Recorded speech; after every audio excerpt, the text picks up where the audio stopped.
Vamos a mirar, para iniciar, el punto número 7.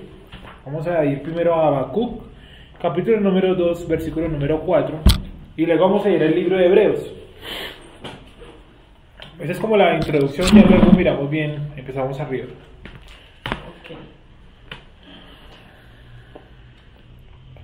Entonces el libro de Habacuc, está después de Jonás, a veces uno se ubica más con Jonás. Habacuc, capítulo número 2, versículo número 4. Este libro es muy interesante y es cortico, son solamente 3 capítulos. Es un libro muy interesante porque está escrito por una persona que no, de la cual no hay mucha información, pero por lo que dice en el libro no quería ser mucho, digámoslo, profeta, ¿no? Ser profeta era un compromiso muy, muy grande en la antigüedad. Pero que miramos un segundo, dice sobre Nínive.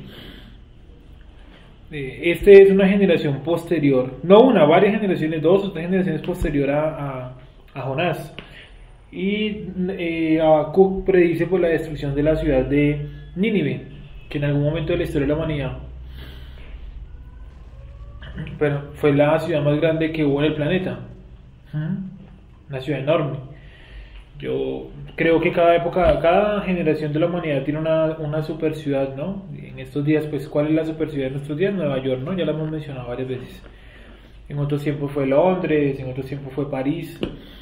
Pero pues vivimos en la época donde nos tocó que fuera Nueva York. En esta época era Nínive. Entonces miren lo que dice Habacuc 2.4. He aquí que aquel cuya alma no es recta se enorgullece, ¿verdad? Mas el justo por su fe vivirá.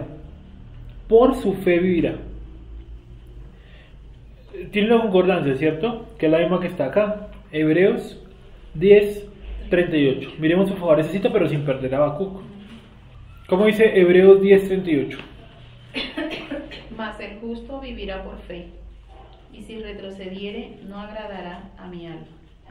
Mas el justo vivirá por fe. Por fe. ¿Ven alguna diferencia entre Hebreos y Habacuc? Pues aparte de que hay uno que es mucho más largo, ¿no? Por su fe vivirá. ¿Y allá? Vivirá por su fe. No, de manera nuevamente el aquí, de Hebreos. Mas el justo vivirá por fe. ¿Qué? Habacuc 2.4. Y lee ahora Habacuc 2.4. He aquí que aquel cuya alma no es recta se enorgullece, mas el justo por su fe vivirá. ¿Cuál es la diferencia entonces de Hebreos con Habacuc? ¿Cuál ven ustedes ahí? El Zoom. O sea, no, por su fe vivirá, eso lo dice en Habacuc. Sí. Pero en el Brit Hadashah, en el Nuevo Testamento, en el libro de Hebreos, coloca por fe, o sea, lo deja como más abierto. Una cosa es que usted le digan por su fe vivirá, y otra cosa es que usted le digan por fe vivirá. Porque allá atrás nos queda como el concepto cristiano, o sea, como que pasó algo por fe, no por su fe, sino por fe. ¿Sí? No es lo mismo, vamos a poner este ejemplo. Usted tener a una persona enferma, ¿verdad? Y usted decirle por su fe, usted se puede sanar, usted se va a sanar. A decir por fe, usted se va a sanar, no es lo mismo. Porque al poner por su fe, implica que la persona tiene que hacer algo, porque es suya, o sea, es un problema suyo. Mientras que usted lo pone por fe, eso queda como muy abierto, como que todos tenemos acceso a eso. Entonces, ¿por qué empezamos con el 7? Porque realmente esa es la tarea. O sea, la tarea es que ustedes profundicen, ¿cierto? Y miren por qué en un lado coloca por su fe y en el otro coloca por fe. Esa es la tarea. Ustedes hagan la comparación entre Habacuc y Hebreos. Entonces, por eso inicié por ahí. ¿Alguna pregunta hasta ahí de la tarea? Anoten en la hoja, en el celular, donde sea, pero anotenla para que no se les olvide. ¿Cómo es? Hacer una comparación entre Habacuc y Hebreos. Mirar cuáles son las diferencias y qué encuentran ustedes entre los dos versículos. Digamos, no, por su fe tiene estas implicaciones, por fe tiene estas otras implicaciones. ¿Sí? Las diferencias teológicas.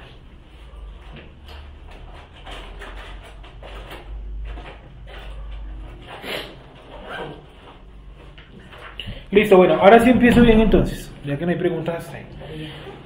Entonces vamos a seguir mirando la emuná, ¿cierto? Ya nos quedan pocas clases de esta doctrina, luego entraremos a la doctrina de bautismos. Entonces sería muy bueno que fueran investigando sobre los bautismos, diferencia entre Tevilá, Mikvé, inmersión, sumersión. Sí, todas esas palabritas que hay que tener supremamente claras cuando vayamos a ver la doctrina de bautismos. Pero por ahora vamos a seguir viendo la doctrina de la fe, de la emuná. Entonces vemos en el punto número 1 que dice emuná es igual a fe, ¿verdad? Que es entender o estar firme, dependiendo del contexto desde donde estemos ubicados.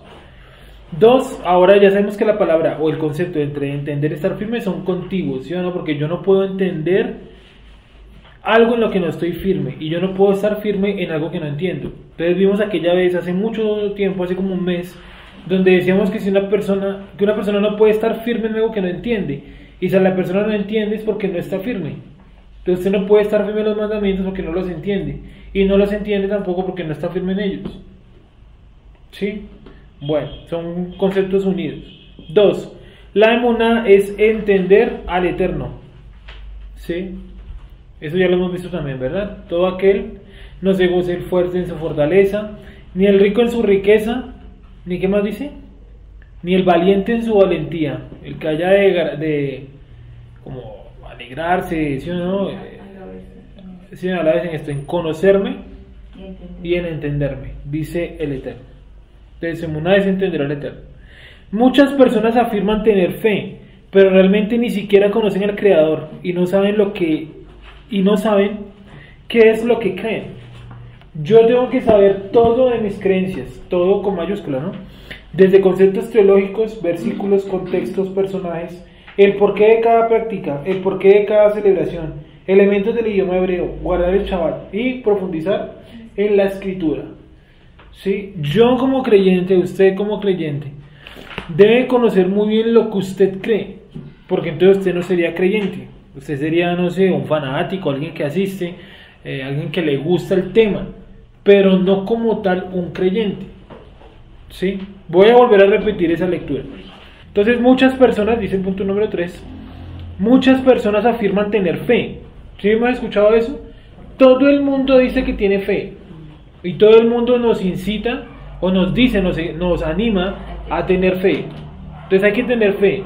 Entonces nos robaron hoy, tranquilo, hay que tener fe.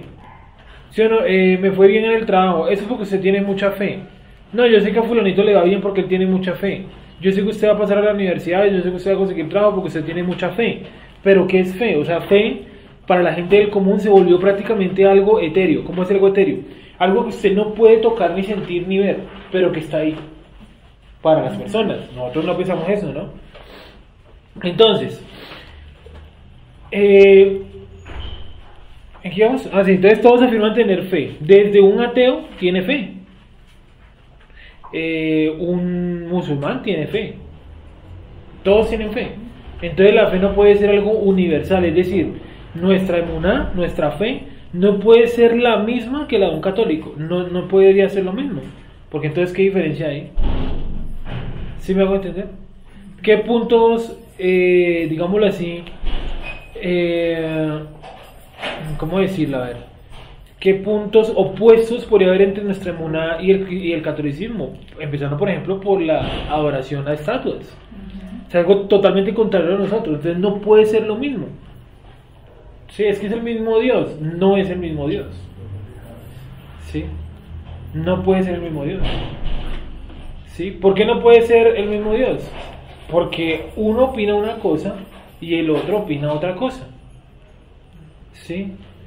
Hay una religión que opina una cosa y hay otra religión que opina otra cosa. Entonces, en conclusión, no puede ser lo mismo. ¿Sí? No puede ser tampoco, es que es la misma Biblia.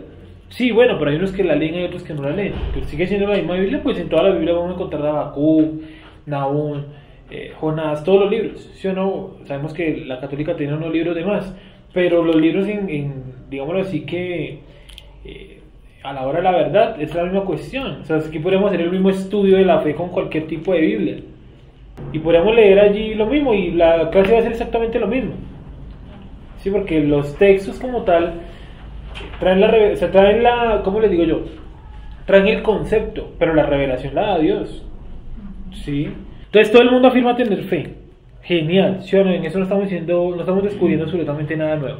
Pero realmente ni siquiera conocen al Creador. ¿Sí? No, es que yo con Jesús, con Chuchito, con Diosito, con mi Padre. Entonces uno le dice cualquier cosa, pregúntenle la cosa más mínima. Lo que ustedes vieron durante el Noti Hebreo. ¿Cuándo nació Jesús? Te dicen en Navidad, qué respeto tan estúpido, ¿sí o no? En Navidad, cuando se supone que la Navidad fue inventada después del nacimiento de Jesús, ¿no? Se supondría. Nació en Navidad. Nació el 24 de diciembre, nació el 25 de diciembre. No, yo no sé cuándo nació. No, nació en Semana Santa. ¿Dónde nació Jesús? En un establo con animales. ¿Qué animales había? Como para seguir profundizando en la estupidez. El burro, el cerdo, el caballo. ¿Cómo? ¿Cómo van a ser un niño en esas condiciones? Y más nuestro Mesías. Y más en una cultura tan rígida como el judaísmo. Sí, es que no estamos hablando de que nació allí en Sogamoso o en Facatativá, no, nació en Jerusalén, bueno, al frente de Jerusalén, no, en Belén, en el pueblo al frente. ¿Cómo van a ser entre animales? Eso no tiene ningún sentido.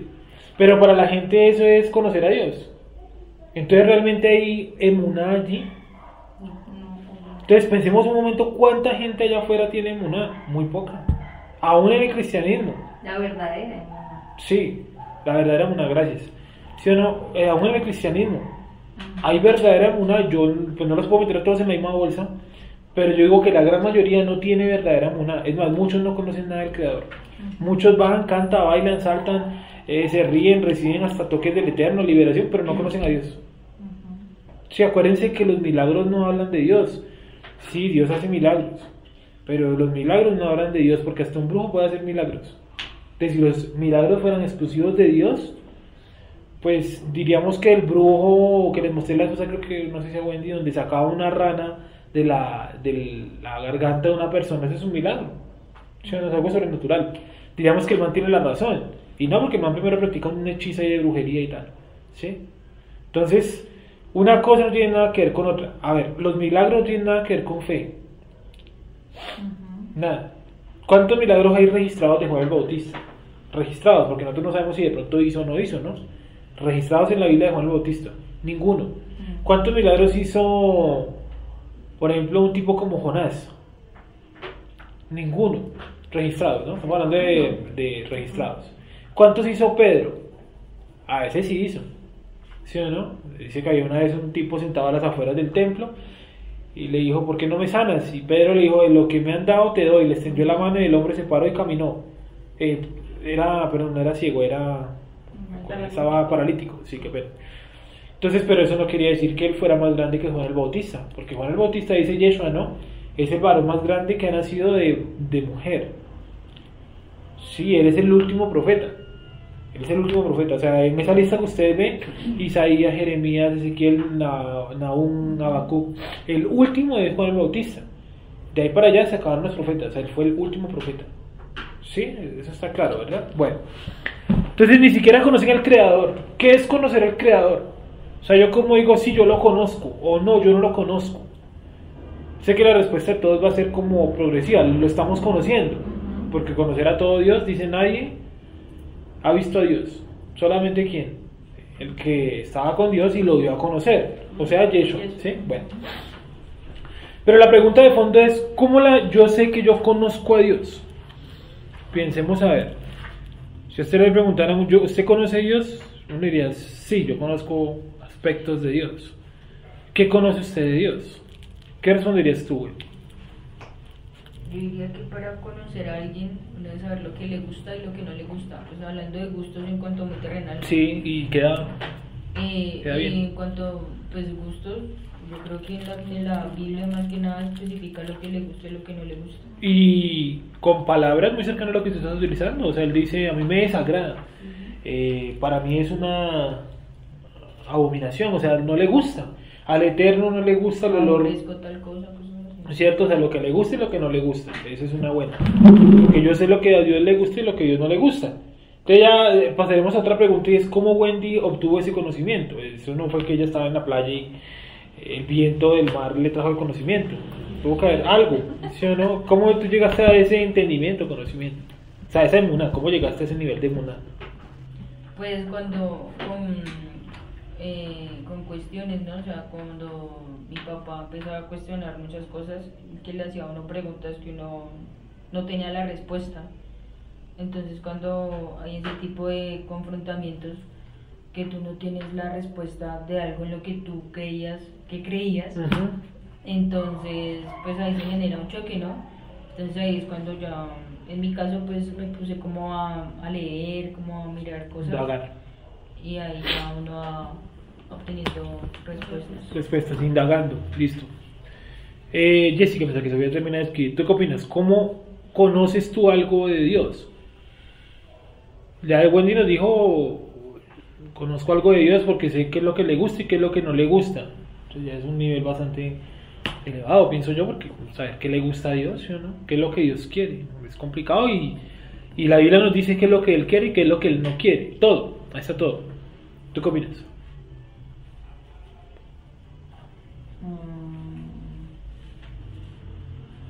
¿Cómo conozco a Dios? No sé qué conozco a Dios. Es una pregunta difícil. Pero También- creo que...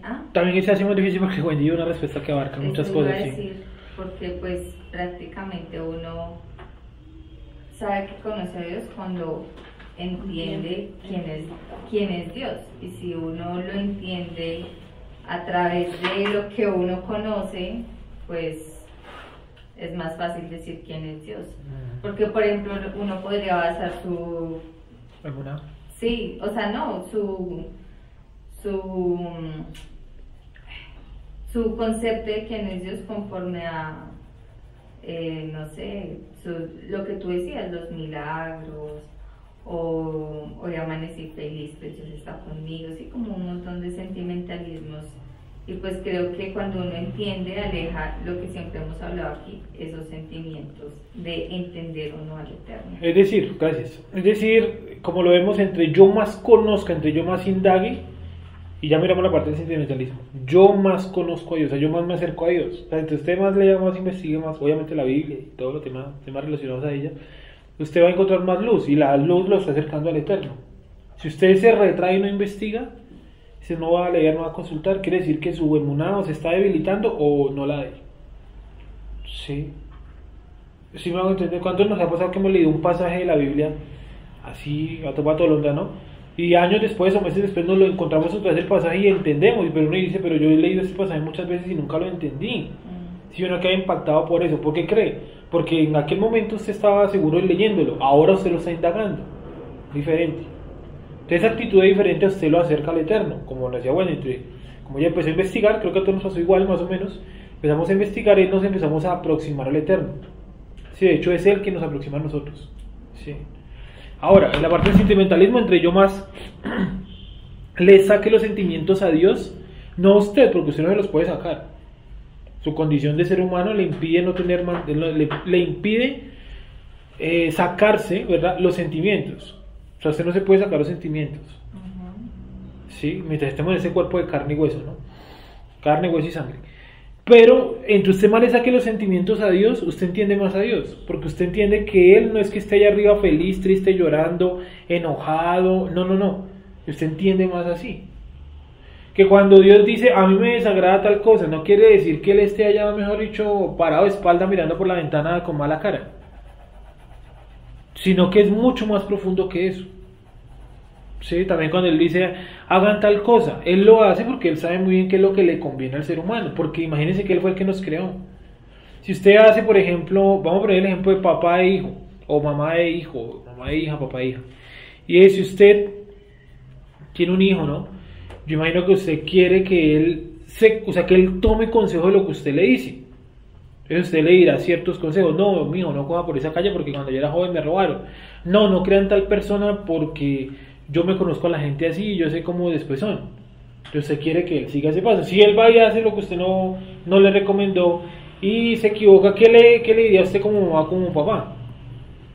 Se lo dije. Yo no sabía que lo que yo le advertí era así. Entonces Dios coloca los mandamientos como advertencias. Los mandamientos tampoco son revólveres de 45 centímetros en la cabeza. ¿Sí? Ahora no es así. En el diluvio. En el milenio ya cambia un poquito la cosa porque ya está Yeshua. Dice que él viene a instaurar la Torah sí o sí, con vara de hierro. O sea que todos los que son desobedientes durante el milenio, ¿con quién se las tiene que arreglar? Ni siquiera con usted que va a enseñar Torah, ni con los que haya por todo el mundo enseñando Torah. No, se va a tener que enfrentar directamente con ¿quién? Con Yeshua. Y ya se complica mucho la cosa, porque hoy en día usted no tiene que ir Yeshua con un 45 en la cabeza. ¿Sí? Ahora, entonces ni siquiera conocen al Creador. No saben qué es lo que creen. ¿Sí les ha pasado eso? Y bueno, ¿y usted qué cree? Eso me pasó esta semana hablando con alguien. Me dijo que yo de qué religión era por los ISIL. Entonces yo, como por no enredar la pita, le dije, practico una variante del judaísmo, para no enredar tanto la pita.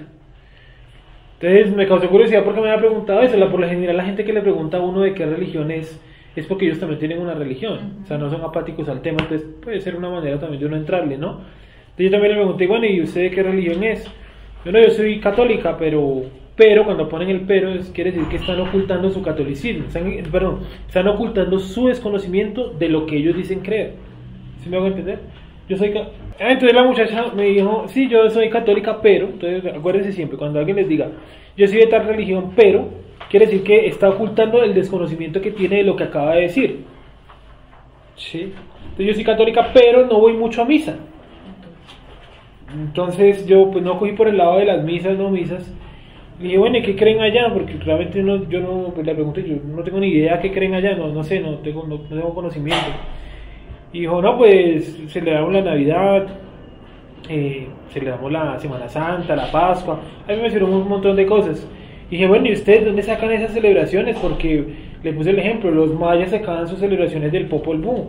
Y cada cultura tiene como su propio libro con celebraciones. Imagino que los católicos también tienen su libro con... Me dijo, sí, todo eso lo sacamos de la Biblia. Ah, ya ahí cayó en el juego donde yo quería entrar, cuando menciona la Biblia, ¿sí? Y bueno, ¿en qué parte de la Biblia? Dijo, la verdad, no sé. ¿Sí me hago entender? Entonces es una persona que no conoce lo que cree. Entonces, ¿qué es lo que tiene? Una falsa emuná. Está basado siempre... ¿Se acuerdan que la falsa emuná, en el cuadro que vimos durante 3 semanas, decía uno de los punticos decía, la falsa emuná está basada en suposiciones? Yo supongo que esto es bíblico. ¿Dónde está? No está en ningún lado. Entonces... Sí, alguien me decía alguna vez en la universidad, tuvimos incluso un choque ahí en clase porque decía, es que en la Biblia dice que las mujeres hay que comprarlas para casarse. Entonces yo dije, bueno, pregunté, ¿no? ¿En qué parte de la Biblia dice eso? Porque yo aquí tengo la Biblia, en aquel entonces el celular, ¿no? Y pues yo aquí no veo eso. O pues no sé, regáleme la cita, el pasaje. Dijo, no, eso lo dice ahí en algún lado, pero lo dice, que compraban las mujeres por plata. Entonces, no, pues tiene que citarme. Entonces la cita quedó para, supuestamente que ella le iba a buscar para clases posteriores. Y por la clase posterior trajo una cita donde dice que si un hombre durmiere con una mujer, ¿cierto? Y después la despreciare por esposa, tendrá que pagarle no a ella, al papá de ella, cierta cantidad de monedas de plata. ¿Sí? Y dice, y será pesado según el ciclo del templo. Coloca algo con el templo. Entonces dijo, ¿sí ve cómo en la Biblia compran a las mujeres? Entonces yo le dije, bueno, entonces hoy en día eso se aplica todavía. Me dijo, sí, eso todavía se aplica hoy en día. Yo le dije, pero es que hay un problema, que ahí menciona el templo. ¿Y el templo dónde queda hoy en día? Digo, pues el templo son las iglesias donde se reúnen los judíos. No, pues ahí no hay ningún tipo de...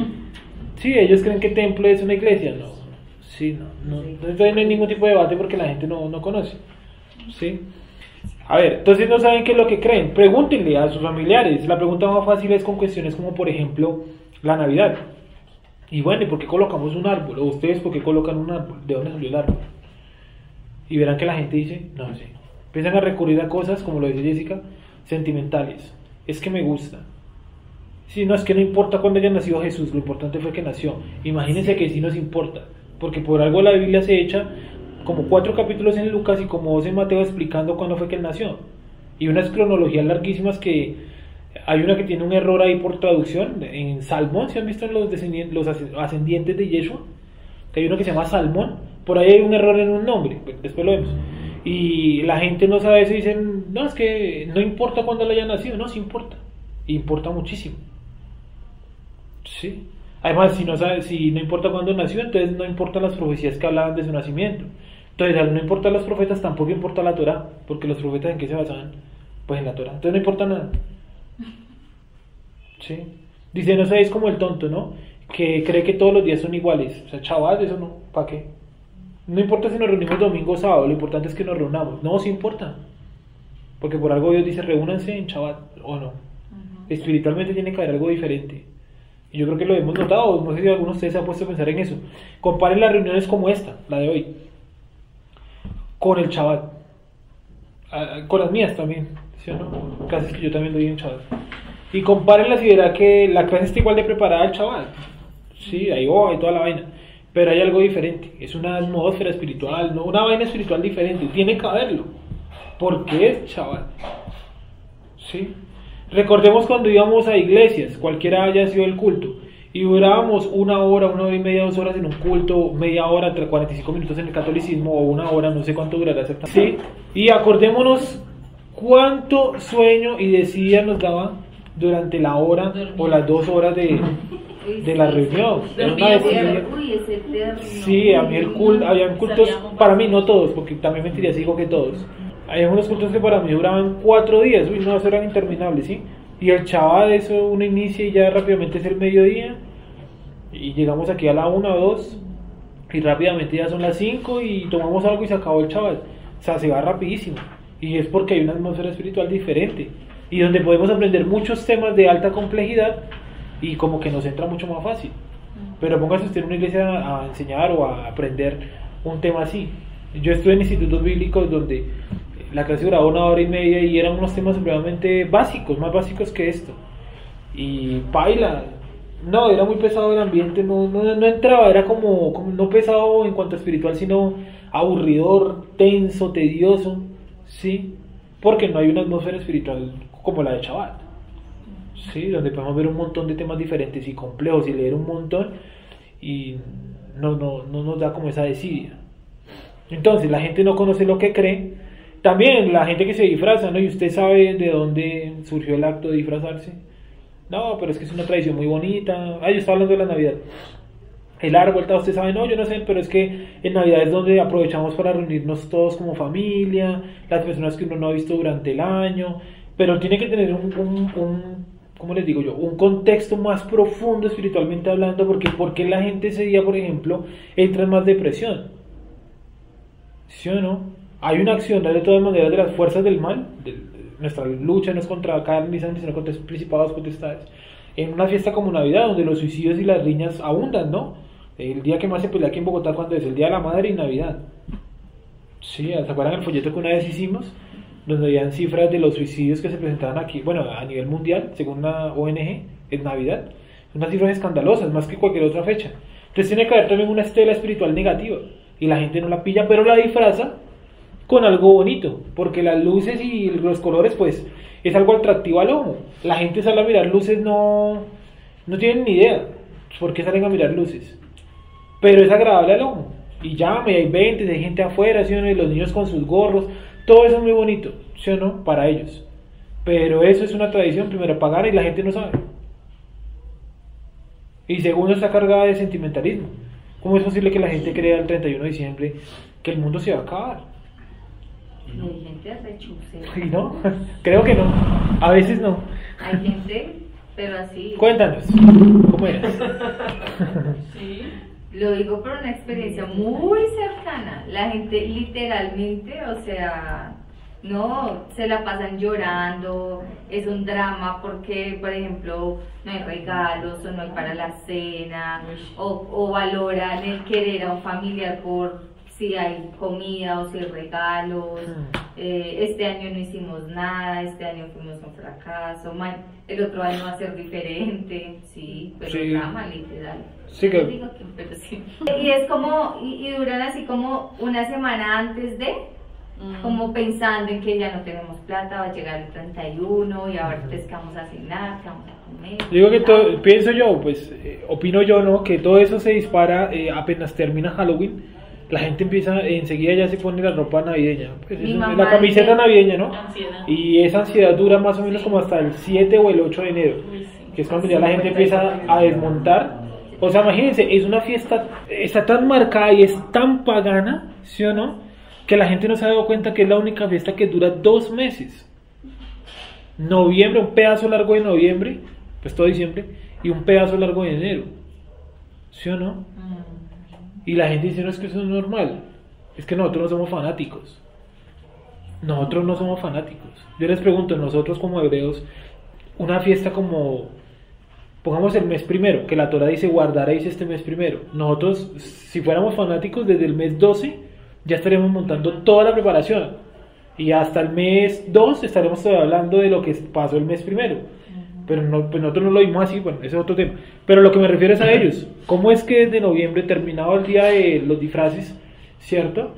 Hasta a mitad de enero todavía están en Navidad y la gente le hizo un feliz año hasta marzo. Y todavía prenden las luces. Sí, todavía prenden las luces y hasta el 6, que por los Reyes, yo no sé, no he logrado como comprenderlo bien. Decoran desde octubre. Sí, no, por ahí hay imágenes de eso, que dejaran por lo menos terminar octubre para decorar. Entonces, bueno, yo tengo que saber, ahora miremoslo en cuanto a nosotros, ¿no? Ya miramos allá. Dice, yo tengo que saber todo de mis creencias, todo es todo. La máxima cantidad de información posible y la máxima cantidad de versículos, textos, contextos, personajes, respuestas, preguntas. Tengo que estar porque se supone que es lo que yo creo. Y si no, pues convertimos en lo que alguna vez mencionamos como una especie de chabateros, donde yo solamente vengo en chabat, aprendo y durante la semana eso está muy lejano de mí. Y vuelvo otra vez al Shabbat a retomar y durante la semana otra vez hay una brecha enorme y otra vez vengo al Shabbat. Pues sí, respetable, ¿sí o no?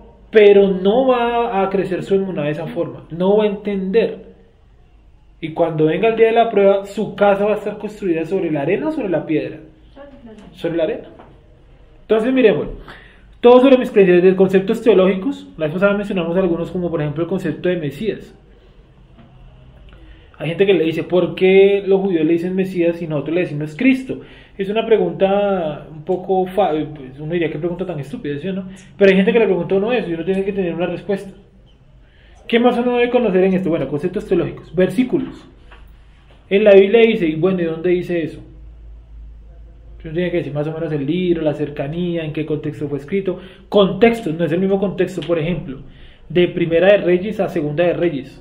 Yo sé que se llama muy parecido y la parte 1 y la parte B, pero ustedes leen Primera de Reyes, es un contexto diferente, está vivo David.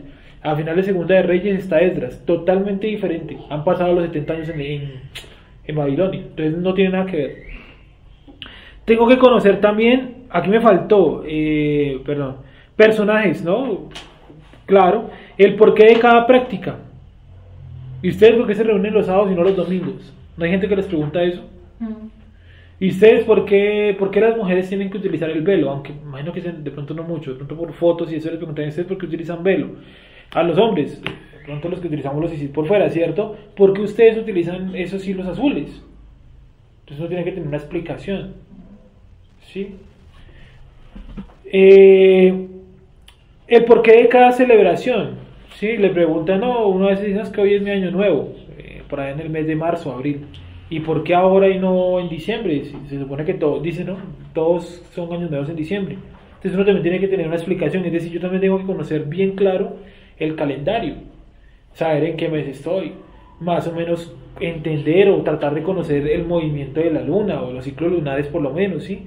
Saber qué calendario es basado mayormente en la luna, ¿sí?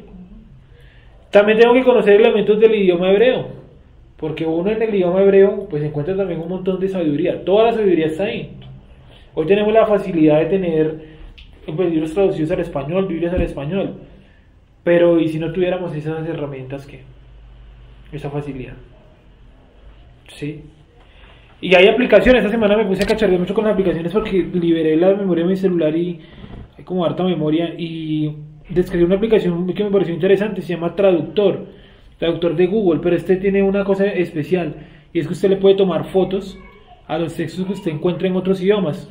Usted primero selecciona el idioma suyo, bueno, el español, y el idioma de la foto que le va a tomar, y usted llega y selecciona entonces la cámara y le toma la foto y él le da una traducción aproximada. O sea, tampoco es que sea pues tan... ¿Es más viejo? Sí, no, pero digo, yo la encontré hasta ahora, sí, y me pareció muy interesante y hice la prueba con la Torah Emet y sí bota traducciones muy aproximadas. Sí, decía, me parece muy interesante, por ejemplo, cuando uno a veces mira los textos, ¿no? Y no los comprende mucho en español y uno va y lo mira en el hebreo y pues uno más o menos sabe las vocales y leer ahí, pero qué significa ciertas palabras uno queda corto. Entonces esa aplicación me pareció ¿cómo les digo yo? Una ganga para ese tipo de casos. Dice entonces, tengo que conocer cada celebración, elementos del idioma hebreo, entender qué es guardar el Shabbat y por qué yo guardo el Shabbat, porque usted lo guarda, y profundizar en la escritura. Eso para complementar o para reforzar su emuná. O sea, su emuná no va a ir en aumento si usted no ha entendido o no hace alguna de estas, ¿sí o no? Principalmente yo creo que entender conceptos teológicos. Yo creo que si uno tiene conceptos teológicos bien claros, se ubica mucho más fácil en la escritura. Por ejemplo, el concepto de felicidad, concepto de amor. Sí, el concepto de amor es una cosa en el Larousse, ¿sí? En los diccionarios de español, pero usted va a mirar la Biblia y él le da otro concepto. Sí, y si usted mira la palabra en hebreo, hablando del idioma hebreo, la palabra amor tiene una raíz, tiene un significado, ¿sí o no? Tiene que ver con la palabra corazón, ¿sí? No sé, ahab creo que es amor, y por ahí va también la raíz, es la palabra corazón, en fin. Sí, entonces uno tiene que mirar cada concepto así, en su contexto, para profundizar. ¿Sí? Todos los seres humanos, 4. Si desconozco el papel de Yeshua, desconozco al Padre Eterno. Sí, y vamos a mirarlo. Juan 14:6, primero que todo. Juan 14:6 dice así. Voy a leer otra versión. Dice: Jesús le dice: yo soy el camino y la verdad y la vida. Nadie viene al Padre sino por mí. ¿Cómo dice la Reina Valera 60? Ustedes tienen ahí. Yo soy el camino y la verdad y la vida. Nadie viene al Padre sino por mí.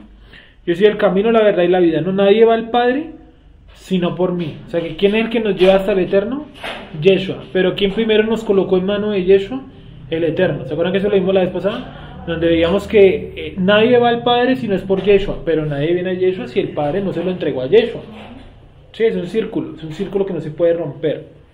Ahora, Juan 10:7. Juan 10:7. Yeshua, el buen pastor, ¿no? Dice el título de esto. Volvió pues Yeshua a decirles: de cierto os digo, yo soy la puerta de las ovejas. Todos los que antes de mí vinieron, ladrones son y salteadores, pero no los oyeron las ovejas. Yo soy la puerta, el que por mí entrare será salvo, y entrará y saldrá y hallará pastos. El ladrón no viene sino para hurtar, matar y destruir. Yo he venido para que tengan vida y para que la tengan en abundancia. Yo soy el buen pastor. El buen pastor su vida da por las ovejas. Mas el asalariado, y que no es el pastor, de que no son propias las ovejas, ve venir al lobo y deja las ovejas y huye. Y el lobo las arrebata las ovejas, y las dispersa. Así que el asalariado huye porque es asalariado y no le importan las ovejas. Yo soy el buen pastor y conozco mis ovejas, y las mías que me conocen. No dice me han visto, dice me conocen. Y conocer implica saber yo a profundidad quién es Yeshua. Sí, repito. Yo soy el buen pastor y conozco mis ovejas. Es decir, él sabe la profundidad suya y mía. ¿Se acuerdan que había un hombre montado en un árbol? No me acuerdo cuál era, Saqueo o Bartimeo. Creo que Saqueo, ¿sí o no? Saqueo, y le dice: Saqueo, ¿qué haces ahí montado? Y él se baja y le dice: ahora ciertamente sé que eres el Mesías. Y Yeshua le dice: ¿crees que soy el Mesías porque me sé tu nombre? De ahora en adelante verás al Hijo de Dios haciendo grandes maravillas delante de ti. ¿Sí? Entonces, ¿él sabe la profundidad de todos nosotros? Claro que sí. ¿Y nosotros sabemos de Yeshua algo? Sabemos algo. Cada uno determinará qué tanto conoce de Yeshua. Sí, de pronto uno dirá: no, yo conozco bastante, más o menos, muy poquito, etc. Yo soy el buen pastor, pero la idea es pues que todos conociéramos mucho acerca de Yeshua. 14. Yo soy el buen pastor y conozco mis ovejas y las mías me conocen. Así como el Padre me conoce y yo conozco al Padre y pongo mi vida por las ovejas. También tengo otras ovejas que no son de este redil. Aquellas también debo traer y oirán mi voz, y habrá un rebaño y un pastor. Ese otro redil, ¿quién es? ¿Quiénes son? Tengo otras ovejas que no son de este redil. Redil, una manada, ¿sí o no? La casa de Israel, porque aquí está hablando con judíos. O sea, él está diciendo a los judíos: tengo también otras ovejas que no son de este redil, o sea, no son judíos. Y dice: aquellas también que debo traer. Pero las ovejas siguen siendo de él, a pesar de que no estén ahí, claro. Y miren lo que dice, aquellas también debo traer y oirán mi voz.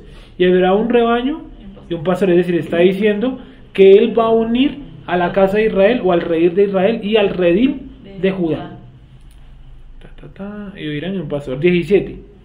Por eso me ama el Padre, porque yo pongo mi vida para volver a tomarla. Ese versículo es muy interesante, porque dice, yo pongo mi vida para volver a tomarla. ¿Sí? Bueno. Nadie me la quita, sino que yo de mí mismo la pongo. Tengo poder para ponerla y tengo poder para volverla a tomar. Este mandamiento recibí de mi Padre. O sea, esa potestad se la dio el Padre. Colocar su vida y retomarla. Interesantísimo, ¿no? Dice el 19. Volvió a haber disensión entre los judíos por estas palabras. Muchos de ellos decían, demonio tiene y está fuera de sí. ¿Por qué le vis? Decían otros, estas palabras no son de endemoniado. ¿Puede acaso el demonio abrir los ojos de los ciegos? Obviamente no. ¿Sí? En este contexto que estamos hablando acá.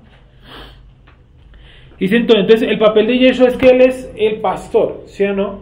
De las ovejas, nosotros somos las ovejas. Pero dice, oirán mi voz y me conocerán. Y yo las uniré al otro redil. Bueno, pero entonces usted como oveja, usted debe conocer a su pastor. ¿Sí? Las ovejas reconocerán a su pastor. O sea, y vamos a poner que hay una junta, yo llevo mis ovejas, fulanito lleva sus ovejas y sultanito también lleva sus ovejas y estamos ahí los tres pastores hablando. Mis ovejas reconocerían quién es su pastor. Por cuestiones como qué, por ejemplo como la voz. Sí, no sé si ustedes han visto que en Estados Unidos hacen concursos de meter las ovejas ¿es cierto? ¿Cómo se llama eso? Corrales. En corrales, ¿no? Con los perros y tal. Y las ovejas se dejan guiar por el pastor. Pero pues cada pastor lleva sus ovejas. O sea, no hay unas ovejas, digámoslo, generales para todos. Cada uno lleva sus propias ovejas.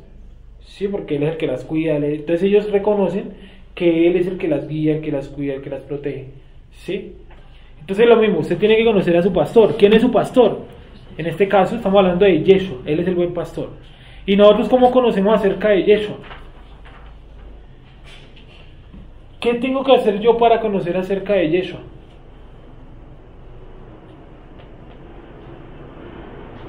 ¿Qué opinan? ¿Qué hace usted para conocer a Yeshua? Para que un día no le digan, porque acuérdense que también hay una advertencia, ¿no? Aquí un día vendrán ¿y qué? Y dirán, allí está el Mesías, ese es el Cristo. ¿Y qué dice Yeshua? Yo les digo, no les creáis. Cuando alguien les dijere, miren, ahí está Jesús. Cuando alguien les dijere, allí está el Mesías, no le creáis. Porque aquí que el día del hombre, el día del Hijo del Hombre vendrá como ladrón en la noche, ¿no? Entonces es el mismo contexto que viene allí. Entonces, vuelvo y repito, usted como creyente, ¿cómo haría usted para conocer más acerca de Yeshua? Sofía, ¿tú qué le dirías a alguien que te dijera, no, yo quiero conocer más sobre Yeshua, sobre Jesús? La básica, ¿no? No sé por qué, yo todavía estoy intentando conocerlo, pero digamos, una de las maneras que hice fue empezar a conocer las fiestas. Mediante las fiestas. Sí, es una manera. Miren, bueno, a ver, escuchemos a Wendy. ¿Qué opinas? Lo que para conocerlo obviamente hay que leer, es saber su origen, por decirlo, su antes, su ahora y su después. Es conocer las profecías y para eso pues toca conocer la Biblia, ¿no? Saber. Sí. Todos los puntos que tú mencionaste anterior, que son los versículos, contextos, todo eso va ligado también con Yeshua. Exacto. O sea, la manera más fácil de responder a una persona, ¿y cómo hago yo para conocer a Jesús? Pues hay que leer la Biblia. O sea, es una respuesta un poco básica, pero si no leen, ¿cómo van a conocer? Pero es que no es ni tan básico, porque uno tiene que entender todo para hablar y hablar, o sea, entender todo es todo. Todo, porque la Torah, todo, o sea, todo. Todo no porque... hay una cosa que se escape que no nos lleve a hablar de ella. Yo pienso que es muy fundamental lo que nombraba Wendy y es el contexto. Saber quién era Yeshua, en qué contexto. Primero, ¿dónde nació? Porque hay gente que piensa que es colombiano, porque es de Nueva York. ¿Dónde nació? ¿Qué pasaba en ese entonces? ¿Cómo se trataban entre rabinos? ¿Por qué le decían maestro? así me fue la boca, porque él es el Mesías, no porque otros, porque hubieron muchos que dijeron que ellos eran el Mesías, porque él, y un factor fundamental, los profetas. Los profetas, fundamental. Entonces, yo estoy leyendo un libro por ahí, los profetas fundamentales, récords cerrados. Estoy leyendo un libro que se llama Jesús, así se llama, Jesús y el Corán. Un libro como medio gracioso porque trata de poner como a Yeshua como por debajo de Mahoma, de mostrar ahí, pero unos argumentos supremamente tontísimos. Pero si usted lo lee de pronto sin conocimiento de los profetas, pues usted se pega la enredada, porque ellos citan a los profetas y por ejemplo la Torá. Y dicen, miren que Jesús no puede ser el máximo profeta porque lo que dijo Moisés no se cuadra a la acción de Jesús, sino a lo que hizo Mahoma. Pues me parece fuerte para el libro, es un libro didáctico, está hecho como para niños. Después se los muestro, por ahí lo tengo arriba. Son 40 hojitas, muy corto, pero digamos que a usted eso le ayuda a que usted diga, no, tengo que investigar más, porque si alguien me sale con este versículo, paila, me corcha. Y terminamos en un enredo terrible, porque entonces se nos monta por encima de Yeshua Mahoma, nada más y nada menos, que está enterrado en ¿dónde? En la Meca, ¿no? Allá están sus huesos, allá convertido en polvo igual que cualquier ser humano. O sea, Mesías no sé de dónde, ¿sí? ¿Dónde está Yeshua? Sentado a la destra del Padre, ¿no? ¿De qué estamos hablando? ¿Cómo hago yo para conocer a Yeshua? Leyendo la Biblia, porque realmente ¿cuánto leen de la Biblia las otras creencias? Obviamente no estoy metiendo el judaísmo en esa bolsa, ¿no? El cristianismo, ¿cuánto leen? Tú que fuiste cristiano mucho tiempo, ¿cuánto leen en un culto? ¿Cuánto leen en un culto? Pues no sé, porque un culto de 2 horas puede ser de un solo pasaje, por ejemplo. Cogen el pasaje, todo lo pueden, que eso me fortalece, y eso te pueden armar a ti toda la vida. Porque toda la vida te arman a partir de eso. No sé, máximo unos 8 o 10, pero que tú digas, vamos a explicar de este tema puntual y te citen pasajes, pues no. Un tema bíblico, ¿no? Pues porque vamos a hablar de la fe, pero pues es... Sí, es muy subjetivo. ¿Cuánto leen en el cristianismo, en el catolicismo? Qué pena. No, pues por no sé, como por deseo propio, nada, pero en la misa se lee un pasaje del Antiguo Testamento, los Salmos y uno del Nuevo Testamento y una carta a San Pablo.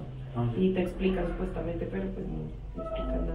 ¿Cómo, Juanpe? Este domingo estoy en misa, de chiste, como Sí. una persona, pero leyeron que, bueno, la liturgia, 5 minutos leyó el tipo.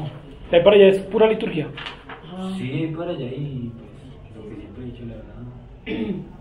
No, mi vida es otra cosa. O sea, lee y con base a la lectura comienza a seguir hermanos, tenemos que colaborarnos, si su hermano cae, ayuda, eso también. Todo es amor. Para Dios, y bueno, pues no es que nada que 5 minutos leen la Biblia, bueno, sí, de leer, porque me interpreta. Bueno, estamos hablando entonces de 5 minutos, sí, yo creo que incluso hasta menos. Sí, estamos hablando de lecturas en los lugares de reunión, templos, cultos, lo que sea. Pero pensemos cuánto lee una persona del común. Primero, cuánto leemos en general, libros, cualquiera. La lectura es muy poca, ¿no? Y sorpréndanse que Colombia es como el tercer país, segundo país, la vez pasada leí bien, segundo país en Sudamérica que más lee. Es una vaina, alguna idea, pero ¿cómo? ¿Colombia? Sí. Nos toca verificarlo. Sí, sí. Yo no leí nada. Y ¿saben qué es lo que están leyendo? Decían ahí en ese estudio que lo que más leen los jóvenes son libros de... Estamos hablando que de superación personal, motivación personal, bueno, eso. Coelho. Esos libros de ese corte. Entonces, bueno, ese no, entonces ahora pensemos cuánto leemos nosotros en la casa de la escritura. Si no hay lectura y estudio en la casa, pues nos convertimos, lo que yo siempre les digo, en una especie como de chabateros. O sea, como que venimos en Chabat, leemos en Chabat y todo genial en Chabat, pero nuestra vida espiritual tiene que estar cimentada en el Chabat, pero no es únicamente el Chabat. En cuanto al estudio de la Biblia, entonces en la semana se tiene que leer, tiene que buscar, tiene que indagar. No específicamente lo que yo le diga, lo que fulanito le diga, pero usted coja un libro, el que sea un pasaje, el que sea, y léalo, medítelo, escudriñelo, mire las palabras, etc. ¿Sí? Con un solo pasaje. Ahora, entonces, ¿cuánto, por ejemplo, puede llegar a leer un cristiano en la casa? Realmente es muy mínimo, pues no estoy metiendo a todos en la misma bolsa, ¿sí? Y hay gente que lee y leen, por ejemplo, mal. Y hay gente que se basa en textos bíblicos para afirmar cosas que no son ciertas.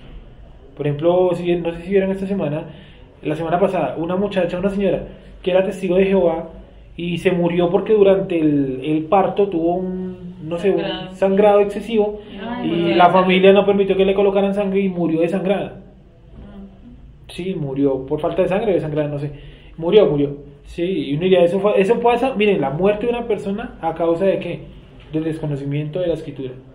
Leyeron el mandamiento y creyeron que las donaciones de sangre o ponerse sangre era consumirla.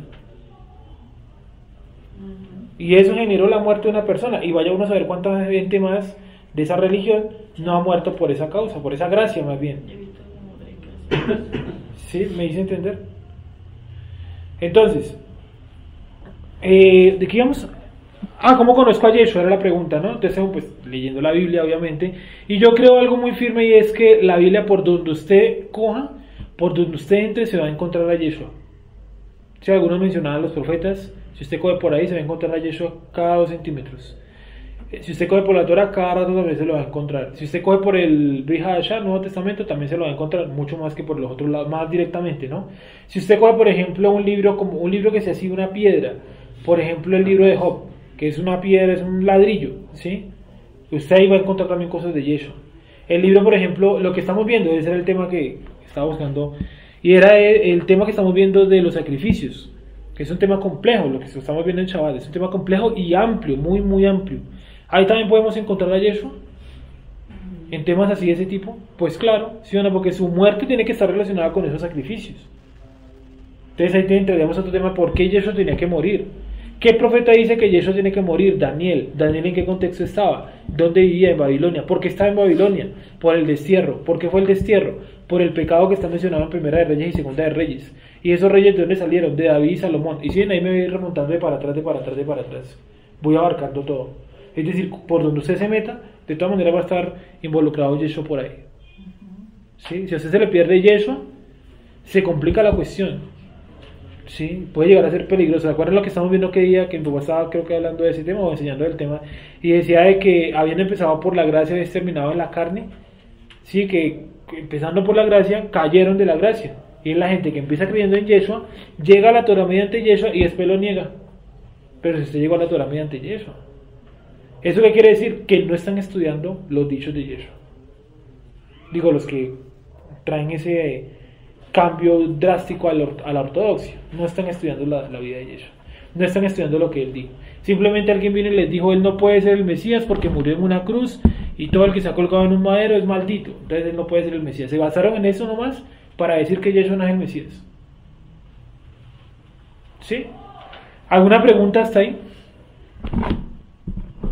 Entonces todos los seres humanos tenemos un nivel de emuná que fue dado por el Eterno.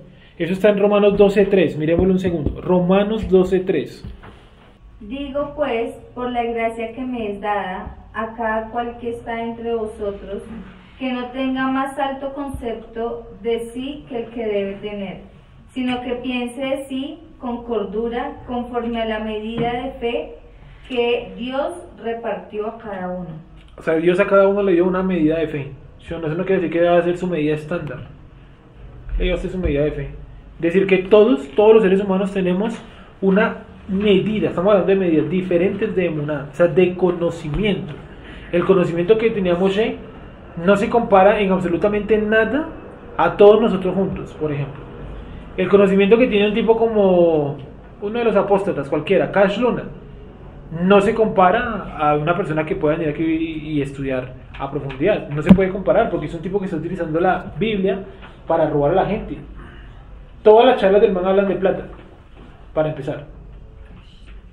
¿Sí? Entonces no puede ser la misma medida. Pero el man tiene algún tipo de emuná. ¿Tiene algún tipo de emuná él? Pues como les dije, hasta los ateos tienen un tipo de emuná falsa, pero la tienen, ¿no? ¿Sí? ¿Estamos claros en eso? ¿Alguien hasta ahí de pronto tiene alguna?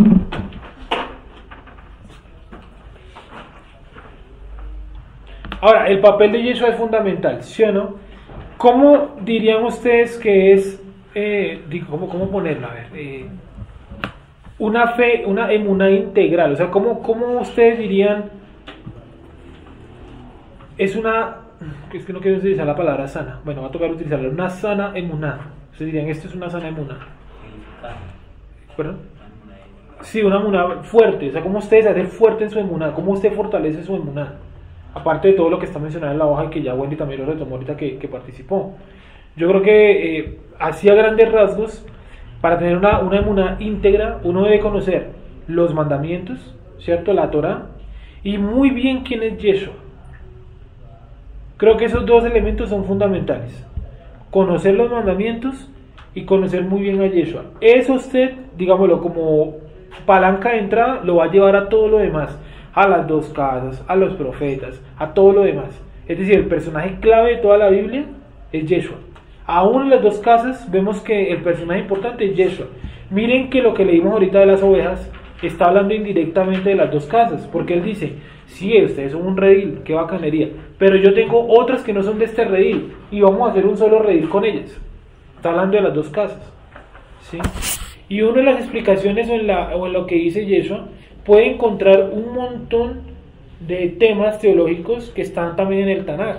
La cuestión, por ejemplo, de la monada, la cuestión, por ejemplo, de la resurrección, la cuestión, por ejemplo, de la destrucción del templo, el destierro de los judíos, el destierro de la casa de Israel. Todo eso está retomado por Yeshua, pero también está en el Tanaj, ¿sí? Ahora, pongamos un momento el caso específico de los judíos, solamente el judaísmo, pongamos un momento ese caso especial. Me parece un caso muy interesante, porque ellos tienen, por ejemplo, dividida la Torá por, pues, las parachas normal, pero además las parachas están divididas por aliyá o aliyá. Y las aliyá pues son la manera como, digámoslo, tramos de lectura dentro de la misma parachá. Entonces una parachá puede tener determinada cantidad de aliyás. Entonces vamos a leer la aliyá número 1, entonces está en la lenta, ¿sí o no? Pero además de ellos basan su emuná en otros libros, que ya están exentos, están fuera de la escritura. ¿Cuáles son esos libros?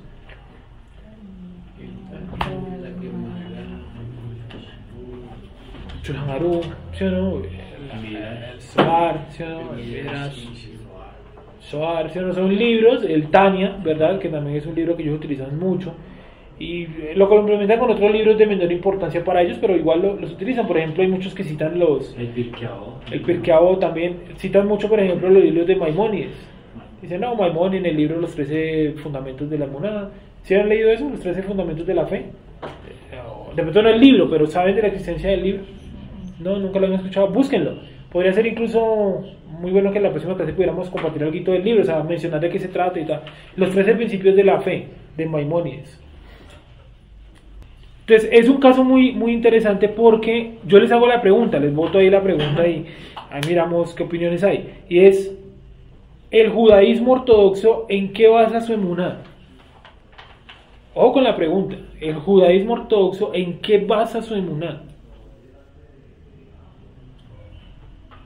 ¿En qué está basada el judaísmo ortodoxo? Tradición, bien. ¿Qué opina Wendy? Vamos a mirar uno por uno. Bueno, Cábala, ¿sí o no? ¿Tradiciones, Cábala? ¿Tradición también? Sofía, ¿qué opinas tú de lo que conoces así? No sabes, vale. Jessica, ¿tú qué opinas de lo que conoces o lo que sabes? Pues yo creo que, pues un poco en la Torah, pues excluyen a Yeshua, no sería tan integral, que es lo que estamos hablando. O sea, digamos que sería una especie de mesa coja, ¿puede ser? Sí. ¿Qué opina la hermana? ¿En qué? Tradición. ¿La tradición? Sí, más se basa en la tradición. Entonces el judaísmo está basado en la tradición. No estamos hablando de si es buena o mala, ya eso sería como para otro debate. Pero está basado y largo y extenso. ¿Sí o no? Ahora, si yo les preguntara, ¿lo ideal sería basarnos en qué? ¿En la tradición? ¿O en qué sería lo ideal? A ver, miremos rápidamente otra vez, para la 99% Torah y el resto Torah. tradición. Gracias. ¿Qué opina Wendy? Lo mismo, Torah. Juanpe. Bueno, sin necesidad de porcentajes, aunque valoro los porcentajes. No, yo considero que obviamente la Torah, pero se lee mucho la tradición. Se lee, pienso que demasiado. Sí. 100%, digamos. Volvemos a los porcentajes. Jessica. Sí, también, toda la Biblia. ¿Perdón? ¿Cómo? Toda la Biblia. ¿En toda la Biblia? Vale. Entonces, pensemos un momento lo siguiente, es mi opinión. Yo opino que en algunos círculos, no en todos, en algunos, solamente en algunos, me parece que el Tanakh, o sea, lo que es de Josué hasta los profetas, me parece que no es muy estudiado en algunos círculos judaicos, y eso también les trae unas consecuencias teológicas a ellos. ¿Sí? Les cuento esto, ¿por qué? Porque yo alguna vez les conté algunos. Estaba hablando con una persona que era judía mesiánica, se convirtió en judía ortodoxa, es una chica, y hablando con ella, yo le dije que me mostrara con ¿por qué Jesús no era el Mesías? Es que no podía entenderlo. Y me empecé a citar el Talmud. Entonces yo le dije, no hablemos del Talmud. Entonces, ¿de qué vamos a hablar? Y pues hablemos, no sé, de la Torah. Entonces me dijo, no, porque la Santa Torah no está para debatir, bueno, etcétera, no viene al caso. Y bueno, entonces vamos a hablar del Tanakh. Y dijo, no, es que el Tanakh es un libro muy parecido al Talmud. Y uy, no, yo esa sí no sé, yo no la tolero. Pienso que no. O sea, el Talmud es una cosa válida, o sea, interesante, válida como fuente histórica, tiene algunos conceptos interesantes, pero el Tanakh no puede estar al mismo nivel que el Talmud. O sea, para mí, el Tanakh claramente está por encima del Talmud, a kilómetros luz. ¿Sí? Primero porque ahí están las profecías, y ese es un terreno bastante delicado, porque hay nada más y nada menos que estamos hablando de Yeshua. ¿Sí? Entonces yo opino que parte de la fe integral que yo les menciono está también basada en que usted no puede dejar excluido ningún libro de la Escritura. Incluso yo opino que muchos de los, ¿cómo se llaman?, deuterocanónicos son muy buenos. El libro Eclesiástico se llama, hay uno que se llama así, ¿cierto? Es un libro brutal, me parece a mí muy bueno. El libro de la sabiduría también hay uno, ¿cierto que sí? Me parece que es un libro, el libro de sabiduría en el capítulo 6, que es un libro que está en la Biblia católica nomás. Ustedes saben de qué estoy hablando, ¿sí o no? Ese libro tiene el capítulo número 6 habla de las mujeres y algunas cosas muy muy profundas que usted no las va a encontrar pues digamos en ningún libro del Tanakh. Está ahí, ¿sí? Entonces, ¿por qué lo menciono? Porque yo creo que la fe integral incluye que usted sepa de la Torá, sepa de los profetas, sepa de los llamados libros históricos, Josué, el libro de Primera de Reyes, Segunda de Reyes, Primera de Reyes, Segunda de Reyes, Primera de Samuel, Segunda de Samuel, Primera de Crónicas, Segunda de Crónicas. Y también usted debe conocer de las profecías, y también usted debe conocer sobre lo que se dice de Yeshua en el Nuevo Testamento Brit Hadashah. ¿Sí me hago entender? Usted ha hecho de pronto algún estudio, cualquiera de ustedes, donde usted haya cogido un pasaje del Brit Hadashah y le haya tocado remontarse a la Torah y al Tanakh. ¿Cómo? ¿Perdón? O sea, que usted coja un pasaje del Nuevo Testamento, ¿cierto? El Brit Hadashah, y leyendo le haya tocado remontarse al Antiguo Testamento Tanakh. Hay varios, ¿no? No, lo que digo es que si ustedes lo han hecho, no es que sí lo saben. Y encuentra uno más riqueza así. ¿Se acuerdan el pasaje donde dice, porque hoy se cumple delante de ustedes esta palabra? El Espíritu del Señor está sobre mí, me ha enviado a no sé qué. Si eso está en Isaías, entonces uno va y lee Isaías y encuentra unas diferencias, y uno dice, pero ¿por qué está citado con diferencias, diferentes palabras? ¿Sí? Es decir, usted no puede leer una cosa sin la otra. Y me parece que esa integralidad de la que estamos hablando a veces es un poquito ausente en muchos círculos judaicos, porque cogen un pasaje de la Torah y lo rellenan de ¿qué? La interpretación está rellena de ¿qué? De cuestiones del Talmud, que primero es algo contextual, ¿cierto? O sea, está hecho en otras épocas, casos que de pronto hoy en día no se pueden dar, casos que hoy en día no aplicarían, y casos que hoy en día de pronto existen, pero no con la misma cuestión que está en el Talmud. Yo creo que ese estilo de... Yo veo como una trampita, por eso muchas veces no consulto el Talmud, porque pienso que los dos ponen eso para alejarnos, para poner otro muro entre Yeshua. Sí, alejarnos del Tanakh. O sea, si yo leo la Torah y estoy seguro, y me ponen a leer el Talmud, digo, Yeshua no está acá. Sí, ahí no entonces está. ellos dicen, es el Talmud. Por ahí porque saben que en el Tanakh es mucho más fácil, pues no fácil, pero sí está. Ajá. Hay una página, no sé si es una página o un estudio, no. Creo que son esos de nazareos, Nazvati, se llaman alemanes. Y ellos tienen por ahí un estudio, creo que es donde ellos dicen que Yeshua a partir del Talmud, o sea, ellos tratan de demostrar con el Talmud que Yeshua sí existió, para poderle debatir a los judíos ortodoxos. O sea, me parece que es algo muy interesante como herramienta de debate, ¿no? Pero a veces también opino lo mismo que Juan Pablo, a veces yo trato de no consultar directamente la fuente, o las dejo de segunda opción. Sí, de segunda opción, porque yo sé que muchas veces ellos van a tratar de meterme que Yeshua no es el Mesías, por todos lados. Hay una página, a ver si Juan Pablo nos hace favor de buscarla, se llama Orach Hemet. Así es que Orach, no sé, Orach con J, Orach Hemet, es que no sé exactamente cómo se llama, pero la buscamos acá. Y es una página que está dedicada toda a demostrar por qué Yeshua no es el Mesías. ¿Alguno la ha visto? Sí. Tiene una letra horrible, ¿no? Una letra roja, asquerosa. Pero cuando usted quiera de pronto desvirtuar, ¿cierto? O meterse porque es un tema pesado. Realmente considero que es un tema muy pesado. Bueno, vamos entonces a mirar esta opinión que el judaísmo ortodoxo, por eso los vengo mencionando, tiene acerca de la emuná, ¿sí? Entonces, ¿de dónde saqué esto? De este libro, que es un libro muy interesante. En este libro realmente no hay, de lo que lo he leído casi todo, no hay ninguna mención a que Yeshua no sea el Mesías o sea el Mesías. Mencionan es la perspectiva que ellos tienen acerca de la emuná. Ellos dicen que la emuná tiene 3 etapas, lo que es lo que está ahí puesto, ¿sí? Diría que les iba a traer la copia, pero mejor lo escribí ahí, que es prácticamente lo mismo que está acá. Y dice de la siguiente forma: el nivel 1, para ellos, no es la opinión de ellos y puede ser una postura interesante y hasta útil. Dice: nivel 1 de la fe básica. Así el Creador quiere. Es entender que lo que al hombre le sucede proviene del Creador y está todo supervisado desde lo alto, incluso lo más insignificante y pequeño. O sea, todo lo que a mí me pasa, todo es lo que el Creador quiere. Ahora, en este nivel lo colocan ellos como básico, y yo también pienso que puede ser básico, porque me ponía yo a pensar en la gente, y entonces cualquier persona se lo robaron, y pues hay gente que lo coge de mala manera, ¿no? ¿Por qué me pasa esto? Dios es muy malo. Pero hay mucha gente que también dice: esto es lo que Dios quiere, sin ellos entender bien quién es Dios o qué es lo que quiere Dios. Pero hay algo que entienden ahí. Sí, hay un leve... Sí, someramente, porque hay gente que no llega a esto, no llegará a eso, no está... Sí, por eso digo, hay unos casos donde totalmente la maldición, ¿por qué? Porque me pasa a mí, los ladrones la tienen contra mí, Dios la tiene contra mí. Y está el mínimo nivel donde dice: bueno, esto es lo que Dios quiere, sin entender mucho acerca del tema. Sí. Ahora, cuando ustedes, por ejemplo, les digan que Dios lo bendiga, ¿cuál Dios? ¿Sí o no? No, pues el Dios de la Biblia. Es el Dios de todos, es un solo Dios. Como lo mencionábamos al principio, ¿es el mismo Dios de todos? No, no es el mismo Dios de todos. Imagínense que el mío dice: guardará Shabbat. No, es más delicada: no comerá cerdo. ¿El suyo dice eso? No, porque si Dios lo hizo para comer, hay que comérselo. Entonces no estamos hablando del mismo Dios. No sé, el mío no creó los cerdos para eso. De pronto la idea que usted tiene creador funciona así, pero el mío, el de la Biblia, no. ¿Sí me dice entender? También cuando les digan vaya con Dios, palabras, frases así como las ven muy tontas, pero vaya con Dios. ¿Con cuál Dios? Yo también digo así, ¿con cuál? Sí, ¿con cuál Dios?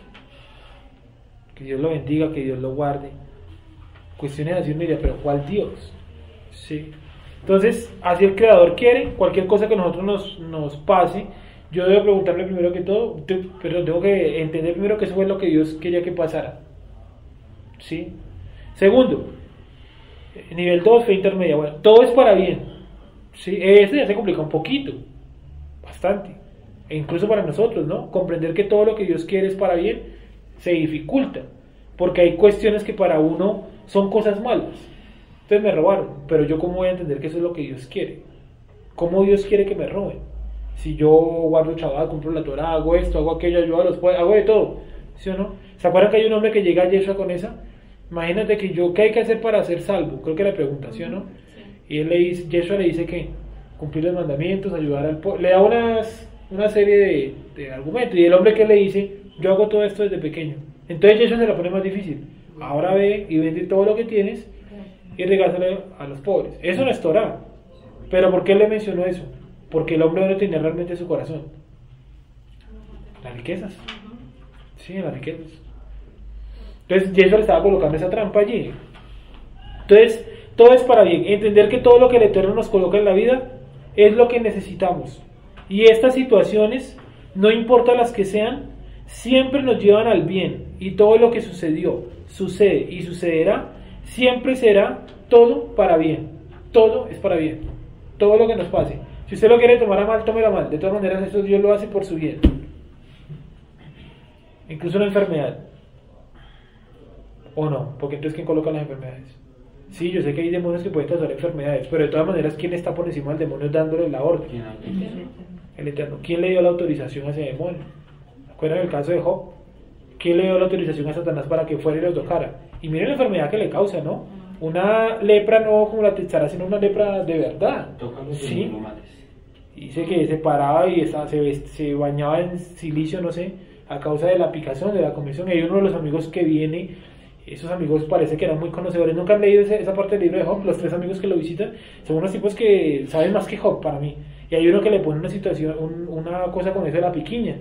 Sí, y es un ejemplo muy fuerte, no recuerdo exactamente qué es lo que le dice, pero es una cosa que uno dice, este man se la pone muy compleja a Job. O sea, los tipos no son tontos, saben mucho.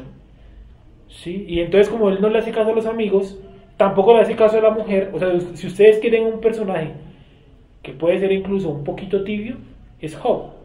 Uno no lo ve así porque uno se basa mucho al final de Job, donde dice que Dios le devolvió todo porque él era un hombre de fe. Bueno, genial, ¿sí o no? Pero si ustedes lo leen con delicadeza, van a encontrar una persona que es un poco tibia, porque él no quiere maldecir al Eterno, no lo maldice, o sea, no es frío, pero tampoco quiere reconocer que el Eterno tiene el control de toda la situación. Entonces está parado como en ese limbo. Soberbio. Sí, gracias, sí. Y él expone su gran intelectualidad, porque es una persona del siglo 18 antes de Cristo, antes de Yeshua, y él expone todo su repertorio intelectual. Incluso Job es el que dice que la tierra es redonda. Eso no lo dice Dios en el libro de Job, eso lo dice Job. Expone todo. ¿Y qué hace Dios? Se lo destruye todo en 3 capítulos, del 37 al 40. Dice, ¿dónde estabas tú cuando yo creé la osa mayor? Ya, con eso nomás lo dejó. ¿Dónde estabas tú cuando yo creé el gran dragón, el Leviatán? ¿Dónde estabas tú? ¿Quién eres tú? Sí. Era una persona un poco altiva, por lo que tenía, ¿no? Y por eso Dios lo llevaba de la miseria, aún en la parte física, la salud, lo destruyó. También es un bonito ejemplo para entender que Dios, si uno es soberbio, tiene que destruirlo. Y si Dios nos ha destruido, como a todos, es porque hay algo de soberbia en nuestro corazón. Dios resiste a los soberbios, y a los buenos o a los nobles los exalta. Creo que dice a los nobles los exalta. Entonces, algunas hemos pasado por pruebas duras que uno dice, uy, Dios me destruyó con esto. Creo que todos, ¿sí o no? ¿Quiere decir que había cierto tipo de soberbia en nuestro corazón? Claro, todos. Obvio, es la condición humana. ¿Qué respondió Adán cuando le preguntaron, ¿dónde estás? Dijo, es que la mujer que tú me dices, él nunca dijo, sí, yo soy un pecador. Tenía que soberbia en su corazón. Igual que nosotros. ¿Sí me dice entender? No es que yo fracasé o fracasé en X cosas, eso es culpa de mi mamá, mi papá, fulanito, el trabajo, ¿sí? Lo mismo, yo pensaba el ejemplo esta mañana para la clase y dije, cuando uno no estudia la Torá, ¿será que también puede ser algo de soberbia? Me preguntaba yo mismo mientras me cepillaba los dientes. Y es, uno dice, o la gente, ¿no? Dice, otra gente, otro grupo. Dice, no, yo no estudio porque tengo trabajo, tengo universidad. ¿Sí o no? Tengo X cosa, el trancón, el no trancón, bloquearon, no bloquearon. Siempre uno tiene una excusa. ¿Sí o no? ¿Puede ser la excusa parte de la soberbia? Es la pregunta. Puede ser parte, no necesariamente, pero puede ser parte de la soberbia. Pero Claro. lo que le justifique a uno, ¿no? Sería esa. Ujú. Pero eso no es soberbia. Puede ser parte. Que dice yo no busco a Dios porque estoy en mis cosas. O sea, como que lo mío tiene más importancia que buscar a Dios, ya sea el estudio, el trabajo, lo que sea.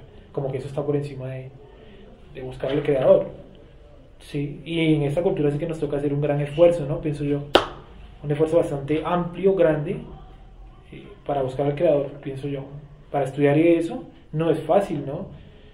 Los medios de comunicación, el celular, los trancones, cualquier cosa. ¿Sí? Trata de alejarnos al máximo del Creador. Si nos vemos invadidos por eso en nuestra vida, pues claro. El simple hecho de un día como hoy, por ejemplo, los que de pronto utilizaron el servicio de transporte, la locura que hay por las marchas, ¿sí o no? Y mañana se supone que el país cambió y las universidades recibieron la plata por debajo de la puerta, no sé, ¿sí o no? Es tontísima la vaina. Entonces solamente eso, los trancones y eso, todo el caos que se generó, puede generar también, por ejemplo, que uno diga, no tengo tiempo para estudiar por el trancón, la pereza, llueve, ¿sí o no? Hay incomodidad, hay estrés. Entonces uno dice, no, yo llego a la casa directamente a dormir, a descansar. ¿Sí? ¿Me dice entender? Ahora, nivel número 3, entonces, nivel número 1 es lo que el Creador quiere. Nivel número 2, todo es para bien. Y el nivel número 3, ¿qué es lo que dice? Fe superior. ¿Qué quiere el Creador de mí con todo esto? ¿Hemos llegado a esa pregunta? Creo que alguna vez en nuestra vida, creo que todos hemos llegado a eso. A esa pregunta es, bueno, ¿qué es lo que quiere Dios con esto? ¿Qué es lo que quiere Dios cuando yo pierdo el trabajo? ¿Qué es lo que quiere Dios cuando hay una negativa en cualquier cosa? ¿Qué es lo que quiere Dios con este robo que me hicieron, lo que sea? ¿Qué es lo que quiere Dios con que hoy todo me haya salido entre comillas mal. Pasó el carro, me lavó, ¿sí o no? Me lavó con agua, llegué tarde al trabajo por el trancón, salí del trabajo, ya también trancón por las marchas, sí, como que todo me salió mal. ¿Qué es lo que quiere el creador con eso? ¿Qué me está diciendo el creador? Ahora que entendí que todo está supervisado por el Eterno y que todo sucede para bien, debo entender que hay un objetivo específico en cada vida con las cosas que el creador pone. Por eso nuestra labor como humanos es buscar esta respuesta, pues encontrar el para qué de cada situación ayuda a conectarnos con el Eterno. Y eso sí que es bien complicado, entender el para qué de cada situación. Se complica mucho. Entonces, creo que a todos, a mí se me ha dificultado mucho entender el para qué de ciertas circunstancias. ¿Sí? Ahora, ¿alguien hasta ahí tiene alguna duda o pregunta? ¿O opinión acerca de eso? ¿Alguien ha leído este libro? Creo que la mayoría lo conocemos, ¿cierto? O por ahí lo hemos leído en alguna ocasión. Tiene muchos ejemplos de personas que les pasaron cosas en su vida y a partir de entender esto pudieron encontrar ciertas respuestas, ¿sí? Positivas o negativas. Leamos algún caso allí. A ver, dice, el orgullo. De hecho, cada pecado o transgresión es consecuencia del orgullo, tal como está escrito en Deuteronomio 8:14.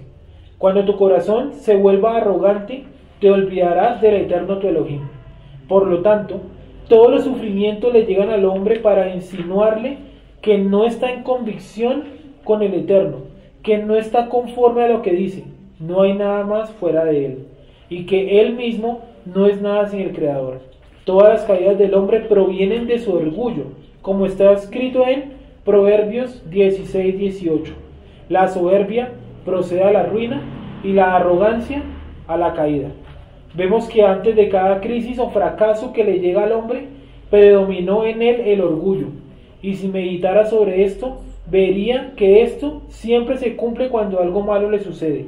De hecho, los sufrimientos que le llegan al hombre son para romper su orgullo, puesto que los orgullosos no pueden acercarse al Creador. Y como han enseñado los sabios sobre cada hombre arrogante, así dicen, yo y él no podemos vivir en este mundo, hablando acerca del Creador y del orgulloso. Como está escrito en Salmo 101:5, al que es altanero de ojos y arrogante de corazón, yo no toleraré, dice el Creador. Es decir, que en donde existe el orgullo, el Creador supuestamente abandona y no supervisa ni ayuda a esa persona. De por sí el hombre se derrumba porque ¿quién puede prosperar sin que el Creador esté con él? Dado que la finalidad del hombre es la emuná y el orgullo es todo lo contrario a la emuná, el Creador abandona al orgulloso. Y debemos saber que no hay orgullo más grande que la tristeza, porque ella es el resultado de que el hombre piense que se merece tal cosa y no la obtuvo, como si Dios le debiera algo. Por lo tanto, el Creador abandona también al que está triste. Bueno, eso es una parte, el libro es así, tiene cosas muy interesantes. Entonces, como vemos, esa es la postura ortodoxa, ¿no? En cuanto a la emuná, y es que ellos dicen que la emuná debe tener esos tres momentos. Así el Creador quiere, todo es para bien, y ¿qué quiere el Creador para mí con todo esto?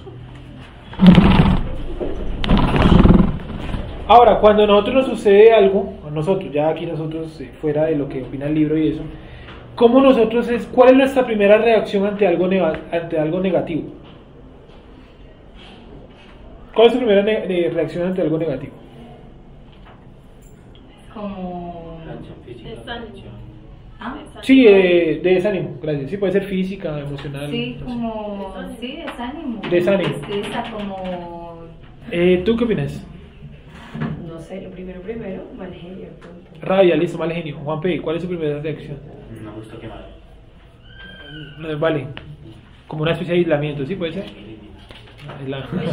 ¿Qué opina Gonza? ¿Cómo es? ¿El bien? ¿Qué significa? Todo es para bien. Todo es para bien. Hoy por hoy todo es Ah, para sí, bien. hoy por ahí. Y antiguamente en la antigüedad. Activamente dependiendo de la situación, ¿no?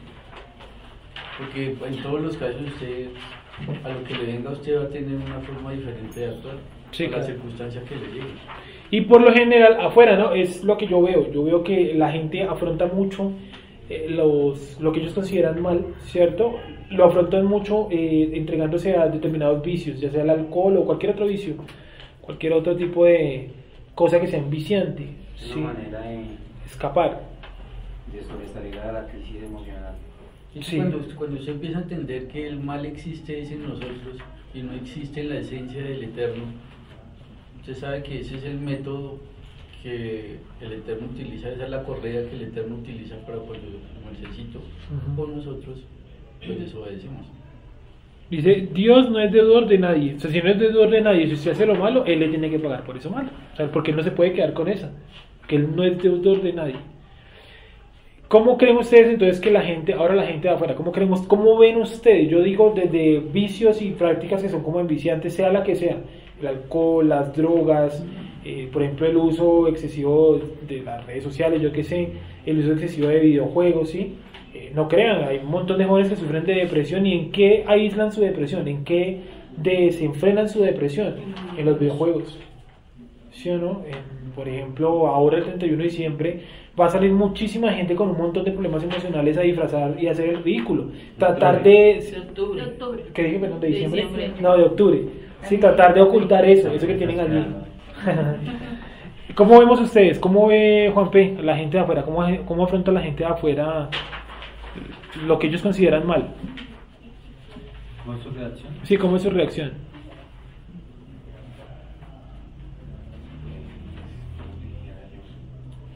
Es que es un campo como muy abierto, ¿no? Porque cada persona, pues por lo general, como que, por ejemplo, algunos recurren el alcohol, Ujú. sí, de ahí no sale. Yo pienso que la mayoría de gente, no sé, con lloro, me parece que no sé, pero como que lloran mucho, Sí, bueno, como que pues se desesperan, como que si fuera el fin del mundo, como si no tuviera solución. eso como que creen que es el fin del mundo. Todo lo que les pasa es el fin del mundo. Sí. Se deprime. ¿Qué es este? ¿Se deprimen? Maldice, hay gente que maldice harto. Maldicen por Dejan de todo. creer en Dios. También dejan de creer en Dios porque creen que Dios es el que le hace Sí, favores, todo, milagros, sí. no sé. Tiene una mala concepción de Dios. Ujú. ¿Tú qué opinas? ¿Cómo crees que la gente afronta ellos? La gente que de afuera, digamos. Pues, por ejemplo, mis Claro. ejemplos más cercanos, no el alcohol. Todo, el alcohol y... Sí, el alcohol es como la salida a todo. Estoy feliz, alcohol. Estoy triste, alcohol. Tengo problemas, vamos a tomar. Un negocio Y muy bueno, y rentable. a eso súmele la gente que es muy ridícula, como que... No, las redes sociales son también una cosa tan absurda. Uy, la gente tan ridícula. No. Me siento triste, estoy feliz. Sí, no, y las imágenes como que, pues, no, o sea, la gente se más bipolar, ¿no? Es una cosa... Y la re loca. bipolaridad. Sí. Miren lo que dice Hebreos 11. O sea, la siguiente semana vamos a leer todo Hebreos 11, ¿no? Porque, ¿cómo dice el título de Hebreos 11? En la Reina Valera, ¿cómo dice el título? Solamente el título. La fe, Fe. ¿cierto? Pero leamos donde dice, al final, Wendy, por favor, donde dice que el mundo no era digno de desatarles un cordón de sus zapatos, algo así. Perseguidos, aserrados. De los cuales el mundo no era digno, errando por los desiertos, por los montes, por las cuevas y por las cavernas de la tierra. Y todos estos, aunque alcanzaron buen testimonio mediante la fe, no recibieron lo prometido, proveyendo Elohim alguna cosa mejor para nosotros, para que no fuesen ellos perfeccionados aparte de nosotros. Vuelve a leer un poquito antes de donde dice perseguidos, aserrados, todo eso. El 37 dice, fueron apedreados, aserrados más antes o ahí. Un poquito más antes. 32. ¿Y qué más digo? Porque el tiempo me faltaría contando de Gedeón, de Barak, de Sansón, de Jefté, de David, así como de Samuel y de los profetas, que por fe conquistaron reinos, hicieron justicia, alcanzaron promesas, taparon bocas de leones, apagaron fuegos impetuosos, evitaron filo de espada, sacaron fuerzas de debilidad, se hicieron fuertes en batallas, pusieron en fuga ejércitos extranjeros. Las mujeres recibieron sus muertos mediante resurrección, mas otros fueron atormentados, no aceptando el rescate a fin de obtener mejor resurrección. Otros experimentaron vituperios y azotes, y a más de esto prisiones y cárceles. fueron apedreados, aserrados, puestos a prueba, Listo. muertos a filo de espada. Déjalo ahí, médico. Primero el pasaje viene y coloca todo lo milagroso que hicieron, ¿no? Sanaron enfermos, resucitaron muertos, pelearon grandes batallas, etc. Y después dice, sin embargo, hay otros que miren cómo vivieron, aserrados, perseguidos, sí, apedreados. Muertos a filo de espada, anduvieron de acá para allá cubiertos de pieles de ovejas y de cabras, pobres, angustiados, maltratados, de los cuales el mundo no era digno, errando por los desiertos, por los montes, por las cuevas y por las cavernas de la tierra. Y todos estos, aunque alcanzaron buen testimonio mediante la fe, no recibieron lo prometido, proveyendo Elohim alguna cosa mejor para nosotros, para que no fuesen ellos perfeccionados aparte de nosotros. Sí, entonces como ven, dice la condición en la que vivieron algunos hombres de fe, perseguidos, viviendo en cuevas, huyendo, algunos fueron aserrados. ¿Y saben quién fue aserrado? El profeta Isaías, ¿no? Cortado por la mitad, por el mismo orden directa de la junta de gobierno de ese momento en Israel, ¿no? Lo mandó a matar de esa forma. Otros apedreados como Esteban, otros perseguidos como Elías, hasta el día que desapareció fue perseguido, le tocaba moverse por muchas partes de Israel desérticas. Juan el Bautista también perseguido, ¿cierto? Por eso vivía en el desierto, apartado y tal. Yeshua, nada más y nada menos que nuestro Mesías, el Mesías, ¿sí o no? Perseguido, rechazado por algunos miembros de su pueblo, ¿cierto? Llevado a la cruz, muerto por paganos, los romanos, ¿sí? Entonces, si los hombres de fe terminaron así, quiere decir que nosotros, por más entendimiento que tengamos, no quiere decir que vayamos a terminar ni aserrados ni nada de eso, pero tampoco vamos a terminar con 4 o 5 camionetas allá afuera. ¿Sí? O sea, una cosa no va con la otra. Así como muchos hicieron milagros y terminaron su vida de una manera, digámoslo bien, como David, ¿no? Muchas cosas interesantes y terminó siendo rey y murió en buena vejez. Hay otros que terminaron terriblemente. Y tenían emuná, conocimiento, entendimiento. Claro, es decir, el hecho de usted tener entendimiento no lo hace, primero, no se parte de una élite donde a usted no le va a pasar nada, entre comillas, malo, ni tampoco lo hace inmortal, ni tampoco hace que toda su familia sea una especie de inmortal. O sea, el hecho de que yo crea no quiere decir que a un familiar mío no le pueda pasar algo, no pueda fallecer, no pueda tener una enfermedad.